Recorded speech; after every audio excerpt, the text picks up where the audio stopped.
안녕하세요. 오토캐스트 이다일입니다. 오늘의 팩트체크 QM6 퀘스트를 좀 보려고 해요. QM6 SUV를 기반으로 만든 화물차예요. SUV를 화물차로 만들어서 쓸모가 어디에 있나? 비싸지 않을까? 이런 생각하게 되는데 실제로 어떤지 한번 살펴보시죠. 처음에 2차 개발 소식을 듣고 굉장히 의외라는 생각이 들었어요. SUV를 기반으로 만들다 이제는 화물차를 만드는구나 이런 생각을 했었는데 가만히 생각해보니까 이게 용도가 여러 가지로 다양해서 꽤 괜찮은 차가 될 수 있을 것 같기도 해요. 일단 화물차라 세금이 적고요. LPG가 요즘 연료 효율성 나쁘지 않잖아요. 그러다 보니까 은근히 괜찮은 그런 분위기가 있죠. 그리고 자동차가 앞좌석 2명 정도 타고 뒷좌석까지 채우는 경우가 그렇게 많지 않은 데다가 짐을 싣는 경우 뭐 회사차 이런 경우에는 딱 적당하지 않을까? 이런 생각도 들기도 해요. 사실 이런 차 예전에도 있었습니다. 뉴코란도라는 차가 있었어요. 뉴코란도 벤. 그 차도 승용과 화물 이렇게 나왔었는데 앞좌석 2개만 있는 화물차가 젊은이들 사이에서 은근히 인기를 많이 끌었었어요. 그게 언제냐면은 2002년 월드컵 때 전후였어요. 90년대 말부터 나오기 시작해서 한참 나왔으니까 2002년 월드컵 때 제 친구 한 명도 그 차를 타고 다녔었는데 검은색이었을 거예요 아마. 벤이었는데 뒤에 그 당시 유행하던 막 스노우보드, 스키 이런 장비들 그냥 쌓아서 놓고 다녔어요. 화물차였는데 뒷좌석에는 동대문 어디선가 만들었다는 매트리스를 깔아놔서 거기서 잠을 자기도 하고요. 접으면은 약간 소파처럼 돼서 한쪽에 몰아놓고 차에서 앉아있기도 했었고, 혹은 거기에 뭐 젖은 보드, 보드복, 신발 이런 것들을 그냥 툭툭툭툭 던져놓으면은 거기서 알아서 말라요. 주중에 일하다가 다음에 주말에 다시 가서 또 거기서 꺼내서 타는 거죠. 심지어 옷도 그 안에서 갈아입으니까 굉장히 편해요. 당시에 이 뉴코란도 벤이 화물차처럼 짐도 많이 실을 수 있고 세금은 28,500원 굉장히 저렴했고요. 디자인도 이쁘고 뭐 했다고 하지만 사실상 인기의 비결은 뭐 그런 화물차의 혜택 때문이었죠. 근데 이 차 실제로 타는 사람들 보면은 뭐 격벽을 떼고 타느니 뒤에 시트를 붙였다가 경찰에 걸렸느니 뭐 구조 변경 그 심사를 뭐 하면은 세금을 다시 내야 된다는 등 혹은 뭐 안 하고서 자동차 검사를 갔다가 탈락했다는 등 뭐 이런 얘기들이 많이 있었어요. 실제로도 많이 있고 격벽은 그렇게 떼버리는 사람들이 굉장히 많이 있었어요. 근데 이거 요즘에는 만약에 화물차 사더라도 절대 이거 떼면 안 됩니다. 요즘에는 굉장히 단속도 강하고요. 처벌이 굉장히 강한 수준이 됐어요. 자동차라는 게 당시의 시대상과 환경과 이런 거를 감안해서 등장을 하는데 당시에는 화물차의 저렴한 세금과 디젤 엔진 이런 게 인기였기 때문에 뉴코란도가 20년 전에 등장을 했던 거고요. 지금은 이게 왜 등장했을까? 우리가 한번 배경을 알아볼 필요가 있죠. 지금 세상은 무려 디젤차 단종의 시대입니다. 디젤 자동차는 이제 뭐 사라지는 분위기예요. 그래도 아직 꾸준히 많이 팔리긴 하는데 그 많이 팔리는 차의 대다수가 화물차예요. 특히나 1톤 트럭 화물차 이거는 뭐 어마어마하게 지금도 판매량 1위를 다투는 그런 차죠. 주로 현대 기아의 포터, 봉고 이 차들이 1위를 차지하고 있는데 이 차들이 지금의 형태로는 내년부터 판매를 할 수가 없습니다. 화물차의 충돌 안전 테스트가 강화되면서 이 차들이 그 테스트를 통과할 수 없게 된 거예요. 그러니까 꾸준히 얘기했던 2차 캡포워드 방식의 포터 봉고는 위험해서 더 이상 화물차 쓰면 안 된다라는 이야기들과 우리나라처럼 좁은 골목에서 적재량 늘리고 차를 싹싹 돌아가게 하려면은 이런 형태가 제일 맞다라는 실용적인 형태의 주장과 두 가지가 맞부딪혔는데 일단 정부에서는 안전을 선택을 한 거죠. 지금은 모든 차가 가솔린 혹은 적어도 가솔린 기반의 하이브리드 혹은 전기차 이렇게 전환되는 시대에 살고 있죠. 그런 와중에 틈새가 생긴 겁니다. 1톤 트럭 화물차는 올해 단종이 돼야 될 상황이고요. 모든 차들은 LPG나 가솔린이나 뭐 디젤을 없어지는 이런 분위기에 있기 때문에 이 틈새가 딱 벌어진 사이를 르노 코리아가 찾았습니다. QM6 퀘스트라는 차 뒷좌석 시트를 뜯어버렸어요. 뒷좌석 시트를 뜯고 화물차에 필요한 격벽을 설치하고 나머지 문짝은 뒷문짝은 그대로 뒀어요. 뒷문짝이 있으면은 뭐가 좋은가? 옛날에 뉴코란도는 어차피 문짝 2개였으니까 관계가 없었는데 뒷문짝이 그대로 있는데 문을 열면 화물칸이야. 좋을지 안 좋을지 잘 모르겠으나 일단 르노 코리아 측에서는 짐을 더 싣고 내리기 편리하지 않냐? 문짝 2개도 주는 거다.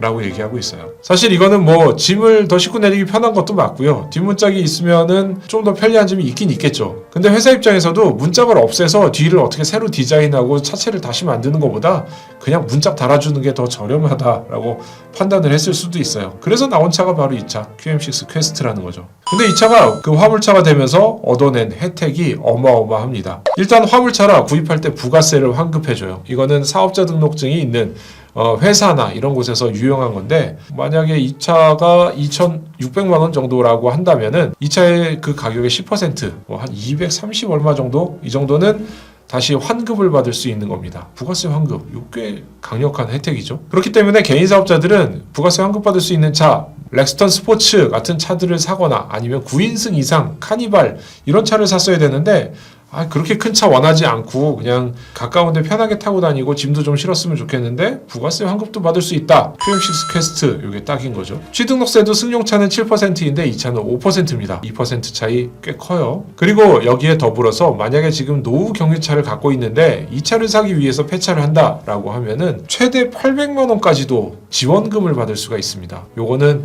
오래된 경유차를 조기 폐차하면은 주는 돈이긴 한데, 경유차를 갖고 있는 조건이 돼야만 받을 수 있는 거니까 모두가 받는 그런 혜택은 아닌 거예요. 근데 뭐 이런 거 저런 거 다 하고 노후 경유차까지 갖고 있어서 혜택을 받는다라고 하면은 한 1,000만 원 가까이 혜택을 받을 수 있는 그런 상황인 거죠. 그러면은 2,600만 원짜리 자동차를 실제 구매는 한 1,500만 원 정도면 할 수 있지 않나? 그거보다 더 할인받을 수 있나? 이런 것들이 있다는 거예요. 이렇게 좋은 차가 있는데 왜 그동안 만들지 않았을까요? 뭐 산타페도 화물로 만들고 투싼도 화물로 만들고 이러면은 잘 팔렸을 것 같은데, 근데 왜 없었을까 생각을 해보면은 우리나라에서는 포터와 봉고가 아주 지배적인 화물차의 대표 주자입니다. 이 차들 지금 뭐 발전에 발전을 거듭해서 뭐 크루즈 컨트롤 들어가고 통풍 시트 막 들어가고 해도 2천만 원대 초반이에요. 그 가격에 그만큼 짐을 실을 수 있는 차 다른 브랜드에서 만들 수가 없었던 거예요. 우리나라에서 트럭을 생산하는 브랜드 타타데우에서도 이런 얘기 했었죠. 1톤 트럭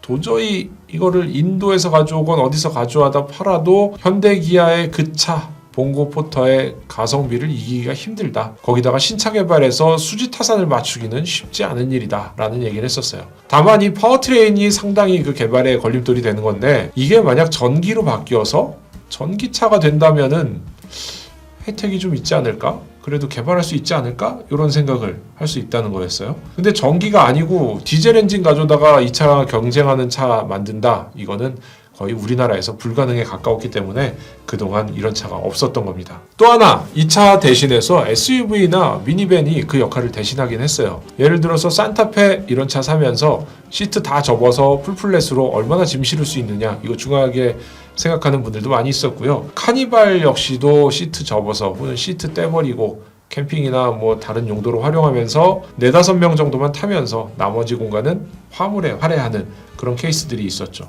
이렇게 활용도가 좋은데 왜 그동안 없었을까 하는 생각과 함께 외국에는 그럼 이런 거 없었을까? 라는 생각을 해보죠. 프랑스 파리에 출장을 가면은 르노의 캉구라는 차가 굉장히 많이 보여요. 우리나라로 따지면 카니발보다 좀 작고요. 옛날 카렌스 같은 차보다 조금 큰 비슷한 그 정도 크기인데 뒤에는 화물 칸으로 되어 있는 그런 차였어요. 앞에 2사람 타고 뒤에 화물을 실을 수 있으니까 뭐 꽃집이나 아니면 무슨 전기공사 뭐 기타 등등 옆에 무슨 브랜드 자기 회사 로고 붙여놓고 뭔가 수리하거나 공사하거나 하는 사람들 거의 대부분 캉구를 타고 다니는 것 같았고요. 무엇을 배달하는데 그렇게 큰 것들이 아니거나 무슨 가게에서 뭔가 짐을 재료들을 사오거나 이런 용도로 사용하는 캉구 매우 많이 봤었습니다. 심지어 이 캉구는 캠핑카 버전도 있어서 위에 루프탑을 얹어가지고 뒤에는 캠핑용 장비들을 집어넣어서 캠핑카로 컨버전해서 사용하는 경우도 있었고요. 평일에는 이 차를 뒤에 화물 적재함을 사용해서 일을 하다가 주말에는 적재함을 비우고 여기에 자전거를 실어서 하이킹을 떠난다든지 여러 군데 뭐 여행을 다닌다든지 이런 케이스들도 많이 봤어요. 그래서 우리나라에서도 이 르노의 캉구 한국에 도입할 생각을 좀 했었습니다. 1톤 트럭, 포터, 봉고를 겨냥해서 뭔가를 만들어 보기 위해서였죠. 근데 이 캉구를 도입해서 사실 우리나라에서 경쟁 체제를 갖추기에는 가격이 만만치 않았고 또 새로운 부품을 보유해야 되고 엔진을 인증받아야 되고 여러 가지 걸림돌이 있었던 거예요. 그러다 보니까 2천만 원 초반대에 이 차를 내놓을 자신도 없었고 아마도 그렇기 때문에 아직까지도 출시를 못한 걸로 알고 있습니다. 그렇다면 앞에 얘기를 들어보면은 이제 르노 코리아 담당자의 입장이 이해가 되는 그런 상황이기도 해요. 프랑스 가보면은 칸구처럼 그렇게 활용성 높은 차 많이 사용하고 있는데 우리나라에도 필요한데 가격은 맞추기 힘들어. 그러면서 우리나라의 세금 혜택이 화물차에 많이 있으니까 그런 거 좀 받아보면 좋지 않을까? 이런 생각을 했을 테니 자연스럽게 손이 갈 수 있는 차가 바로 QM6였죠. QM6 우리나라에 개발해서 우리나라에서 생산하고 있기 때문에 이 차 화물차로 컨버전 하는데 큰 힘 들지 않았을 거예요. 시트만 떼어내면 되는 게 아니라 만들 때 시트를 안 넣으면 되거든요. 시트를 넣지 않고 대신 1열과 2열 사이에 격벽을 설치하면 화물차가 되는 거기 때문에 심지어 서스펜션, 엔진 뭐 다 똑같아요. 근데 격벽 설치하고 의자 뗐다 이런 건데 화물차로가 돼서 가격이 내려가고 혜택을 많이 본다. 굉장히 괜찮은 전략인 거예요. 이 차는 승용을 기반으로 했기 때문에 화물차로 쓰긴 좀 아깝다고 해야 되나? 화물차인데도 꽤 괜찮은 옵션들을 갖고 있다고 해야 되나? 사전계약 옵션표 같은 걸 보니까 최저가가 2,600만 원 정도에서 시작할 것으로 예상이 되는데 옵션이 기본인데도 굉장히 좋아요. 이 표를 보면은 SE 기본 모델에도 LED 퓨어 비전 헤드램프가 들어갑니다. 주간주행 등도 승용 SUV하고 똑같고요. 17인치 휠도 들어가고 저기 써있는 윈드실드 글라스, 차음 윈드실드 글라스라고 되어 있는데 이런 거는 화물차에서 진짜 보기 드문 옵션 아닌가 싶어요. 좌우 독립 프로토 에어컨 들어가니까 시트가 2개 좌우밖에 없으니까 모든 시트에 독립 에어컨을 주는 거예요. 사실상 기본형 옵션이 있는데 뭐 포터나 봉고에 제일 좋은 옵션들 들어간 그런 차들보다 더 좋은 것 같아요. 하지만 비교의 관점은 다르죠. 포터는 화물차에 옵션을 더해가는 거고요. 이 차는 승용차에서 옵션 그대로 갖고 있는 거라 느낌이 완전히 달라요. 그래서 이 차 어떻게 쓰면 좋을까? 사실 뭐 렉스턴 스포츠 같은 차들하고는 좀 지향점이 좀 다른 것 같기도 합니다. 평소에는 둘이 앞좌석에서 혼자 또는 둘이서 승용차처럼 그냥 타고 다니고 출퇴근도 하고 활동을 하다가 주말이면은 뒤에다가 뭔가를 담아서 많이 넣어서 여행을 떠나는 이런 환경에도 꽤 적합한 것 같고요. 화물차로 평소에 사용하다가 주말에 앞좌석 둘이 타서 드라이브를 즐긴다든지 해도 전혀 모양에서는 다른 점이 없기 때문에 그냥 승용차, 승용 SUV 타고 다니는 느낌으로 다닐 수 있을 거예요. 브랜드에서 밝힌 내용에 따르면은 뒷좌석 화물칸에 키 175cm 미만은 여기서 누워서 잘 수도 있다고 합니다.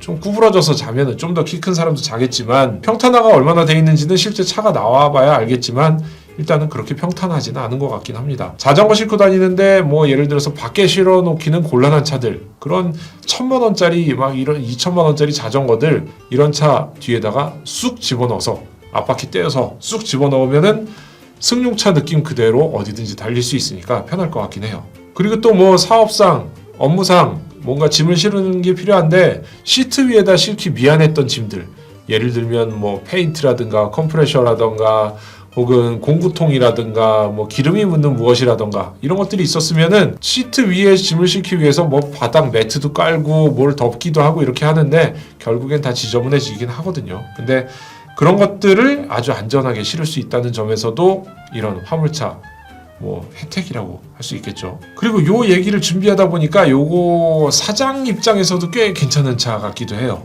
일단 2,600만 원짜리를 제일 저렴한 트림을 산다 쳐도 에어백 같은 기본 옵션들 다 들어있고요.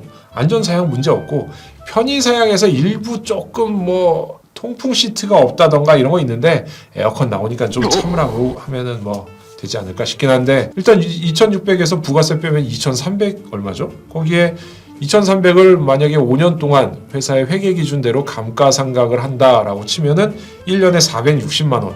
한 달로 따지면은 38만 8천 원이 됩니다. 그러면 이거 하루에 14,000원이거든요.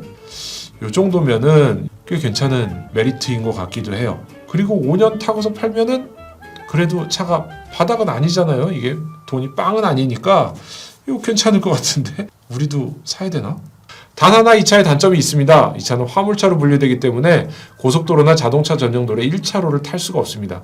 1차로 들어갈 때는 추월하고 얼른 다시 2차로로 넘어가야 돼요. 그런 단점이 있기 때문에 이거 밖에서 봐도 번호판에 8자가 들어가는 걸로 시작하기 때문에 딱 티가 나기 때문에 뭐 단속의 대상이 될 수 있어요. 그런 거를 제외하면은 굉장히 혜택, 메리트가 많은 차 라고 생각이 돼서 요런 차가 왜 아직까지 없었을까 이런 생각을 하게 됩니다. 좀 많이 나왔으면 좋겠는데 산타페 화물차, 소렌토 화물차. 근데 이 차에 짐을 얼마나 실을 수 있느냐, 이거는 좀 저희가 확인을 해봐야 될 것 같아요.